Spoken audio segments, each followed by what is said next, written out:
ఒక క్రైస్తవుడు నిజంగా మారు మనసు పొందితే ఆ క్రైస్తవుని ద్వారా కుటుంబం మారు మనసు పొందుతుంది. ఆ కుటుంబం ద్వారా సమాజం మారు మనసు పొందుతుంది. ఆ సమాజం ద్వారా రాష్ట్రము, దేశము మారు మనసు పొందుతుంది. గట్టిగా చప్పట్లు కొడదాం. కానీ క్రైస్తవుడు ఉండవలసిన పద్ధతిలో లేకుండా లోక సంబంధంగా బ్రతుకుతే కుటుంబానికి మారు మనసు ఉండదు, సమాజానికి మారు మనసు ఉండదు, దేశానికి మారు మనస్సు కలగదా. మొదటిగా వర్తమానాలు వినవలసింది ఎవరంటే క్రైస్తవులు నిజమైన వర్తమానాలు వినాలి. ఆమేన్, ఆమేన్.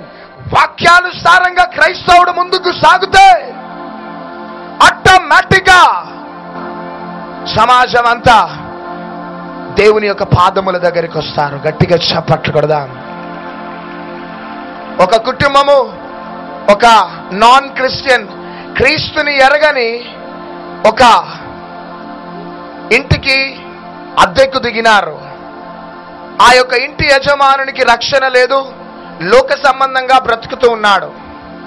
వీరు క్రైస్తవ కుటుంబం ఆ ఇంట్లో అద్దెకి దిగినారు. అద్దెకి దిగి ఏ రోజు యేసుక్రీస్తుని నమ్ముకోండి, ఈ యేసుక్రీస్తు మందిరానికి రండి అని ఆ ఇంటి యజమానునికి చెప్పలే. కానీ జాగ్రత్తగా వారు ముందుకు సాగుతున్నారు. ఈ ఇంటి యజమానుడు రోజు ఆ కుటుంబాన్ని చూస్తూ ఉండేవాడు. ఆ కుటుంబం ప్రొద్దున లేగగానే ప్రార్థన చేసుకుంటున్నారు, ఉద్యోగానికి వెళ్ళేటప్పుడు ప్రార్థన చేసుకుంటున్నారు, మందిరానికి వెళ్తున్నారు, వస్తున్నారు. వారి కష్టార్జితంలో నుంచి దశమభాగం దేవుని మందిరానికి ఇస్తున్నారు. ఒక 6 నెలలు గడిచిన తర్వాత ఆ ఇంటి యజమానుడు వచ్చి నేను కూడా యేసుక్రీస్తుని అంగీకరిస్తానన్నాడు. గట్టిగా చప్పట్లు కొడదాం. ఏంటిది నానా, మేము యేసయ్య గురించి చెప్పలేదు కదా అంటే, రోజు నేను మిమ్మల్ని గమనిస్తున్నా, మీరు చాలా యథార్థంగా, నమ్మకంగా, పరిశుద్ధంగా బ్రతుకుతున్నారు. కాబట్టి మీ దేవుడు పరిశుద్ధుడు, ఆ పరిశుద్ధుడైన దేవుడు నాకు కావాలా. గట్టిగా చప్పట్లు కొడదాం. నీవు ఆత్మ సంబంధమైన మరణంలో బ్రతుకుతూ లోకములో ఉన్న ఆచారాలు, పద్ధతులు ఒకవేళ నువ్వు పాటిస్తూ ముందుకు సాగిపోతుంటే, ఈ ఆత్మ సంబంధమైన మరణము పరిపక్వము కాకముందే ఈరోజు మనం మారు మనసు పొందుదాం. హల్లెలూయా, హల్లెలూయా. ఇప్పుడు చెప్పండి, ఎంతమందిలో ఆత్మ సంబంధమైన మరణం ఉన్నది? ఇప్పుడు చేతులు పైకెత్తండి అంతా. ఎంతమందికి నిజంగా ఆత్మ సంబంధమైన మరణం ఉన్నది? యస్ ప్రియ దేవుని బిడ్డలారా, చేతులు పైకెత్తండి అంతా. చేతులు పైకెత్తిన మీరంతా ఒకవేళ ఈ రాత్రి దాకా ఆత్మ సంబంధమైన మరణంలో మీరు ముందుకు సాగి ఉంటే భయంకరమైన ప్రమాదానికి మీరు చిక్కుకునేవారు. సహోదరి, సహోదరుడా, కొంతమందికి ఏ ఫీలింగ్స్ అంటే క్యాస్ట్ ఫీలింగ్స్. ఏ ఫీలింగ్స్? నోరు తెరవాలా? Caste feelings. యేసయ్యను నమ్ముకున్న మా కులమో మా కులమో, కులగజ్జి. పెళ్లిళ్ళు కావాలంటే మా కులములే కావాలా. మేము ఈ కులం అండి, మేము ఆ కులం అండి, మేము హై క్లాస్ అండి, మేము లో క్లాస్ అండి. మా పాపకి ఆ కులం మా కులములే కావాలా, మా బాబుకి ఈ కులములే కావాలా. యేసయ్యను నమ్మిన తర్వాత కూడా ఈ కులగజ్జి అనేది వదలదు కొంతమందికి. ఆమేన్, ఆమేన్. పరలోకములో కమ్మాస్ కి ఒక కాలనీ, చౌదరీస్ కి ఒక కాలనీ, రెడ్డిస్ కి ఒక కాలనీ, పద్మశాలీస్ కి ఒక కాలనీ. అక్కడ పరలోకములో ఆయా కులాలకి ఒక్కొక్క కాలనీస్ ఉండవు. అక్కడ ఉండేది ఎవరంటే క్రీస్తు రక్తంలో కడగబడ్డ పరిశుద్ధులు మాత్రమే ఉంటారు. చెప్పట్లో యేసయ్యకి ఏమైనా కులం ఉందా? చెప్పాలా? ఏ కులం వేసేది? చెప్పండి, ఒక్కళ్ళు చెప్తే మీకు మంచి నా వాచ్ ఇచ్చేస్తా ప్రైజ్. ఏ కులం వేసేది? యేసయ్యకి ఏ కులం లేదు. గట్టిగా చప్పట్లు కొడదాం.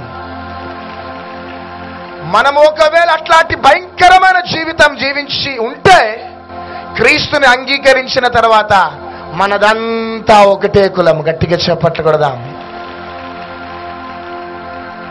ఒక పాస్టర్ గారు ఫోన్ చేశాను, పాస్టర్ గారు నాకు ఒక మంచి సంబంధం చూడండి పాస్టర్ గారు.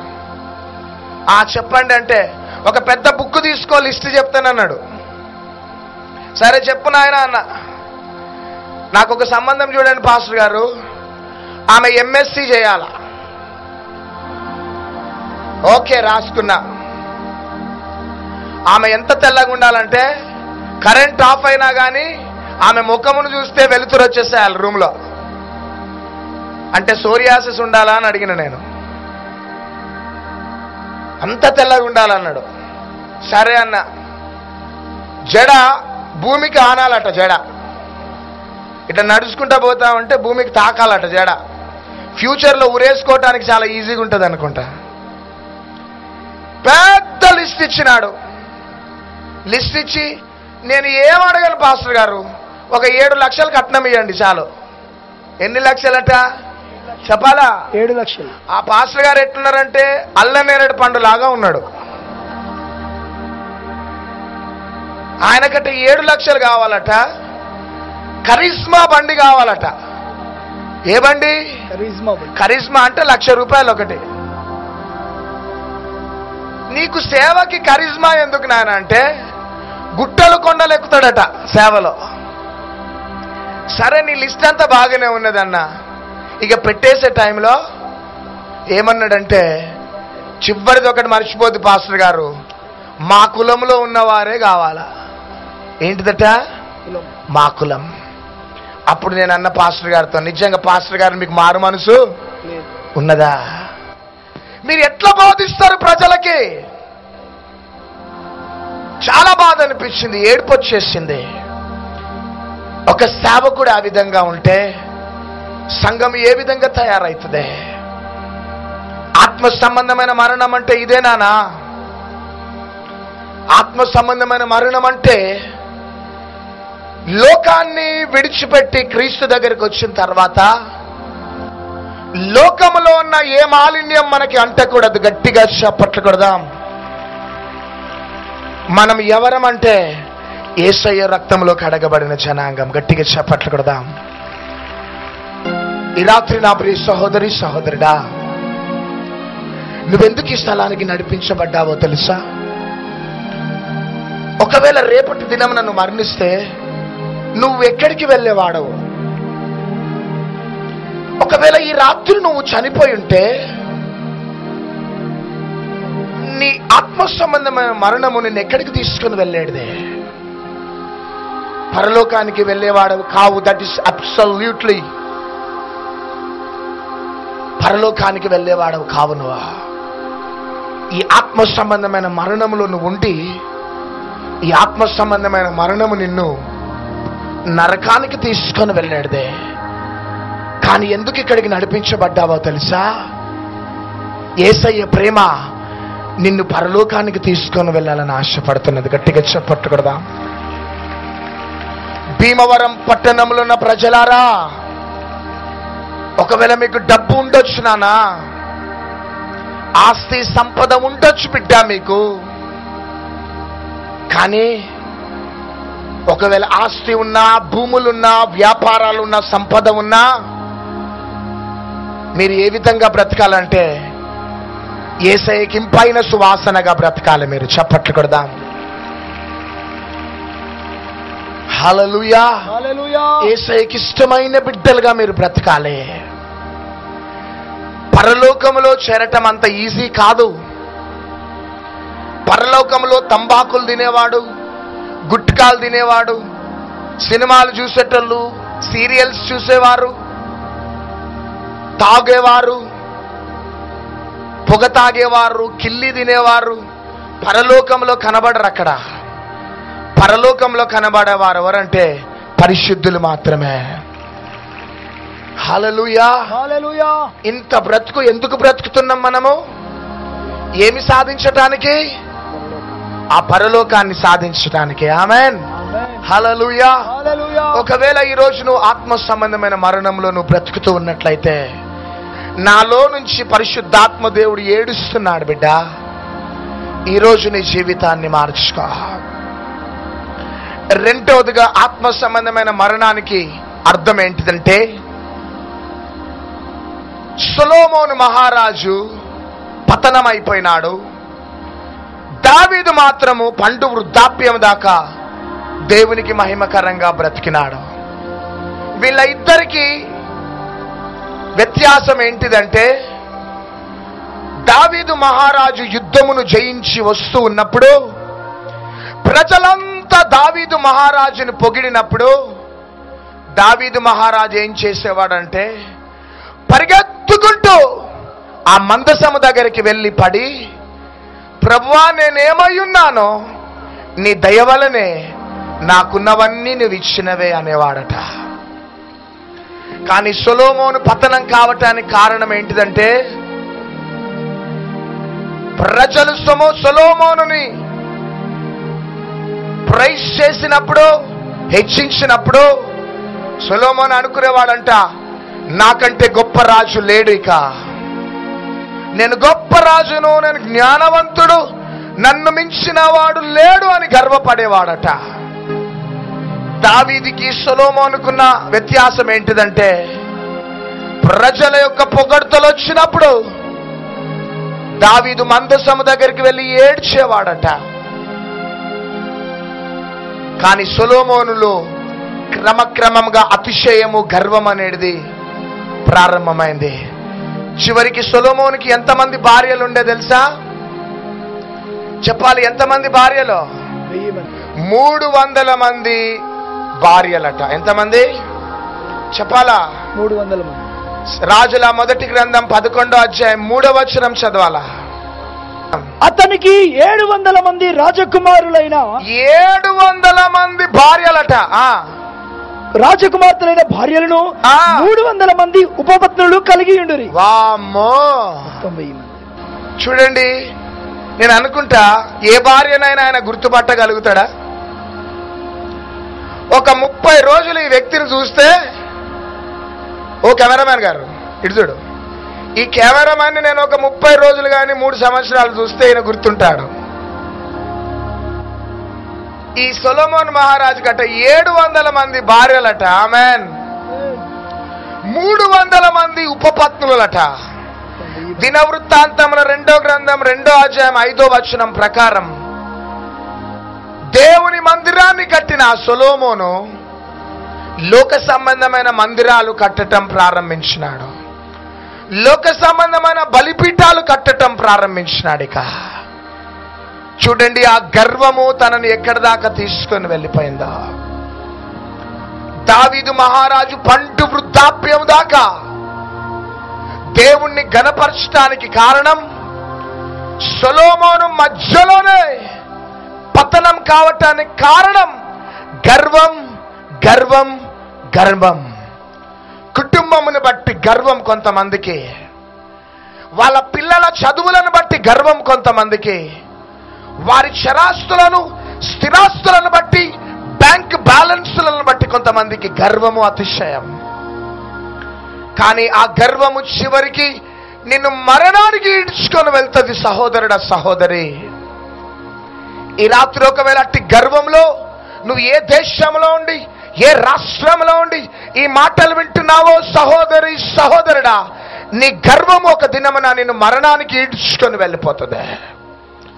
నువ్వు కోటీశ్వరుడవు కావచ్చు, లక్షాధికారివి కావచ్చు, మంచి జ్ఞానవంతుడవు కావచ్చు, ఆ డబ్బు, ఆ ఆస్తి నీకు ఎవరిచ్చినంటే కేవలం నజరేయుడైన యేసుక్రీస్తు ప్రభు ఇచ్చినాడు. గట్టిగా చప్పట్లు కొడదాం, గట్టిగా చప్పట్లు కొడదాం. హల్లెలూయా. ఆత్మ సంబంధమైన మరణానికి ఇది రెండో అర్థం. మొదటి అర్థం ఏంటిదంటే లోక సంబంధమైన ఆచారాలలో బ్రతకటం, ఆత్మ సంబంధమైన మరణం.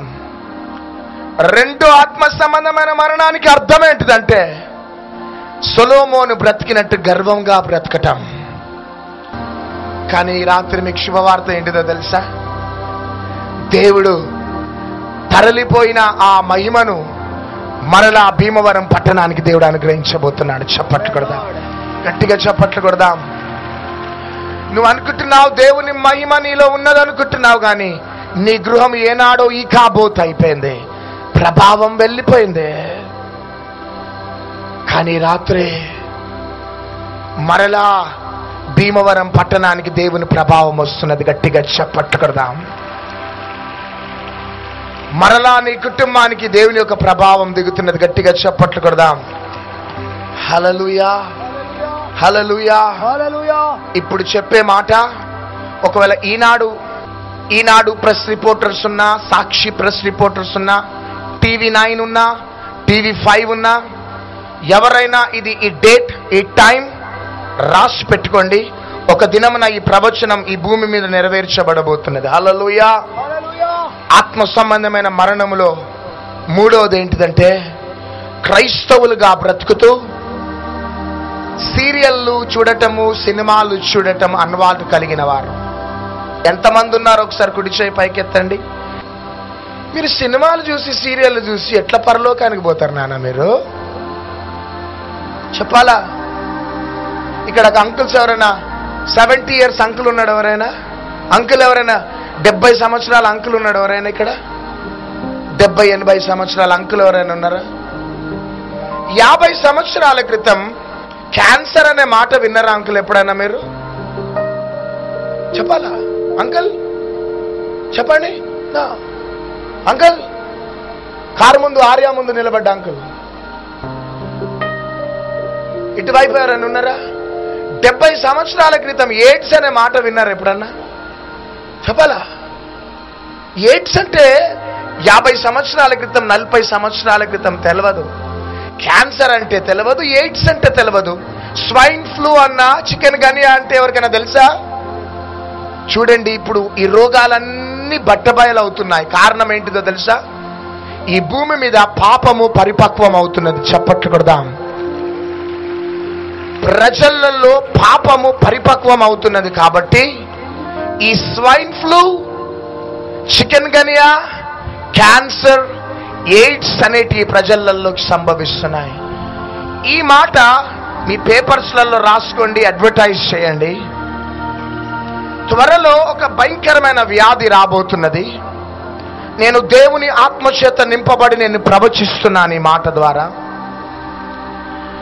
దేవుని ఆత్మచేత నింపబడి నాలో నుంచి దేవుని ఆత్మ ప్రవచిస్తున్న మాట, త్వరలో ఈ భూమి మీదకి ఒక భయంకరమైన వ్యాధి రాబోతున్నది. ఆ వ్యాధి ప్రజల కండ్లని ఎఫెక్ట్ ఇవ్వబోతున్నది. ఆ వ్యాధి పేరు ఏం పేరంటే ఐ క్యాన్సర్. ఏ క్యాన్సర్? Eye cancer. కండ్ల క్యాన్సర్ అనేది విపరీతంగా స్ప్రెడ్ కాబోతున్నది. మీ పేపర్స్లలో మీరు అడ్వర్టైజ్ చేసుకోండి. అది ప్రజలలో ఐ క్యాన్సర్, కండ్ల క్యాన్సర్ ఎప్పుడు సంభవిస్తుందంటే, ఎవరైతే టీవీల ముందు కూర్చొని సీరియళ్ళు, సినిమాలు చూస్తూ చెడ్డ ఆలోచనలతో కండ్ల ద్వారా పాపము చేయటం ప్రారంభిస్తారో వారికి కండ్ల క్యాన్సర్ అనేది రాబోతున్నది. ఈరోజు ఈ టైం, ఈ డేట్ రాసి పెట్టుకోండి. ఇది సంభవించకపోతే ఎన్నడూ కూడా మేము భీమవరం పట్టణంలో మేము అడుగు పెట్టాం. ఈ కండ్ల క్యాన్సర్ వచ్చిన వ్యక్తి కండిషన్ ఎట్లుంటుందంటే, నువ్వు ఎక్కువ కాలం బ్రతకాలని ఆశ ఉంటే నీ కండ్లను తీసేసేయాలంటే డాక్టర్. రేపు నువ్వు చనిపోవాలనే ఆలోచన ఉంటే ఆ క్యాన్సర్ కండ్లని పెట్టుకో అంటాడంతే డాక్టర్. ఆ వ్యక్తి బ్రతికినా చచ్చినట్లే. ఇది ఈ భూమి మీద చాలా త్వరలో సంభవించబోతున్నదే. నేను దేవుని ఆత్మచేత నింపబడి నేను ప్రవచిస్తున్నాను. ఒకవేళ టీవీలు చూస్తూ, సినిమాలు చూస్తూ, సీరియళ్ళు చూస్తూ, ఒకవేళ చెడ్డ ఆలోచనతో ఒకవేళ నువ్వు పాపం చేస్తున్నట్లయితే, ఆత్మ సంబంధమైన మరణములో ఉన్న నీవు ఈరోజు శరీర మరణం సంభవించకముందే ఈరోజు నువ్వు మారు మనసు పొందాలి. గట్టిగా చప్పట్లు కొడదాం. ఈరోజు దేవుడు నీతో మాట్లాడుతున్నాడా? నేను నమ్ముతున్నాను ఈరోజు ఆత్మ సంబంధమైన మరణము నుంచి మనం బయటకు వచ్చేస్తున్నాం. గట్టిగా చప్పట్లు కొడదాం.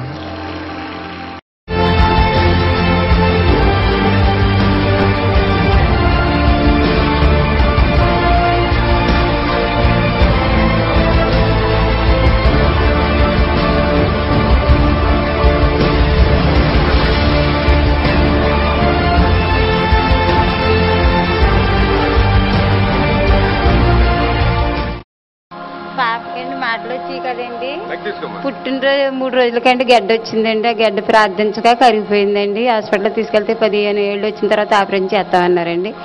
పట్టుదలగా ప్రార్థన చేసుకుని దేవుడు తగ్గించారండి. అదే కాకుండా మళ్ళీ తర్వాత అండి పాపకైతే మాటలు వచ్చి కదండి, సంవత్సరం దాకా అలా కాపాడేమండి. హాస్పిటల్కి తీసుకెళ్తే పాప ఎంతకంతే బతకదో, ముసలి తాతకు మందు వేసి చంపేశారు అంటారని మందు వేయండి అని చెప్పారండి. మేమైతే 2 కుమారులు పాపానండి పట్టుదలగా ప్రార్థించామండి. ప్రార్థించగా పాపను ముట్టి సత్తపరిచారండి.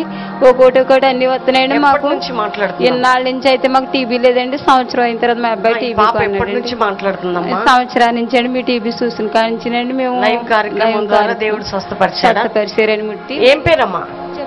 జ్యోతి. జ్యోతి. పాపకు మాటలు రావట. లైవ్ కార్యక్రమాలు ఏకీభవించినాక చాలా స్పష్టంగా మాట్లాడుతుంది. గట్టిగా చప్పట్లు కొట్టి దేవుని మయంపరచుదాం. నాకు హార్ట్ ప్రాబ్లం ఉందండి. హార్ట్ ప్రాబ్లం అంటే నేను ఇక్కడ వరం గారు అని భీమవరం హాస్పిటల్లో మందులు వాడేవారండి. ఆయన కూడా నీకు హార్ట్ ప్రాబ్లం ఉంది, నీకు బైపీసీ తడుతుంది అన్నారండి. అప్పుడు నేను అది కాదే అవునండి, నేను కేర్ హాస్పిటల్కి వెళ్ళానండి. 5 వరకు కేర్ హాస్పిటల్కి వెళ్తే డాక్టర్ కూడా నీకు బైపీసీ పడుతుందమ్మా, కంపల్సరీ చేయించుకోవాలి, లేకపోతే ఏ టైంలో నీకు చనిపోతావో తెలియదు అన్నారండి. అయితే నేను అప్పుడు ప్రధాని గారు సారమ్మ గారిది ఇలాగా విజయవాడ గ్రామంలో సింగనగర్లో పెడుతున్నారు అన్నారండి.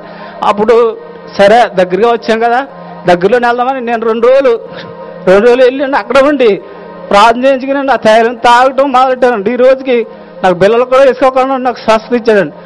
ఒక రోజు పూట బిల్ల వేసుకుపోతే నా గుండెలు ఎలా ఉండేవంటే పడపడ కొట్టించుకుని ఉంటుండేయండి. నేను మంచం మీద కూడా లేగలేకపోయి ఉన్నానండి. ఎంతో రెస్ట్ తీసుకోవాలనిపించింది. ఈరోజు నేను ఎంత ఆరోగ్యంగా ఉన్నానండి. పనికి వెళ్ళాలని కష్టించి పని చేసుకుంటా నేను అసలు లేచిపోండి కదండి. దేవుడు నన్ను అంత స్వస్థత ఇచ్చాడండి. నాకైతే 2 ప్రెగ్నెన్సీ పోయినాయి 8 నెలల్లో. ఎందువల్ల పోతున్నాయో నాకైతే తెలియలేదు. రెండోసారి అయితే షుగర్ వల్ల పోయిందని చెప్పారు. 2 ప్రెగ్నెన్సీ 8 నెలలు వచ్చాక పోతున్నాయి. డేంజర్లోకి వెళ్ళిపోతున్నాను, చనిపోయిన స్థితిలోకి వెళ్ళి దేవుడు మళ్ళీ నన్ను లేవనెత్తుతున్నాడు. 3వ ప్రెగ్నెన్సీ వచ్చినప్పుడు నేను విజయవాడలో సింగనగర్లో పెట్టినప్పుడు వెళ్ళాను. అక్కడ అనుకున్నాను షుగరు తండ్రి నాకు కంట్రోల్లో ఉంటే ఎక్కడ తండ్రి సభలు పెట్టినా సాక్ష్యం చెప్పుకుంటానని అనుకున్నాను. ఇప్పుడు ఆ షుగర్ నాకు కంట్రోల్లో ఉంది. అప్పటి నుంచి ఇప్పటి వరకు షుగర్ కంట్రోల్లో ఉంది. టీవీ చూసేదాన్ని నేను. బ్రదర్ గారు ప్రార్థన చేసి ఎవరైతే టీవీ చూస్తున్నారో నుంచోమన్నారు.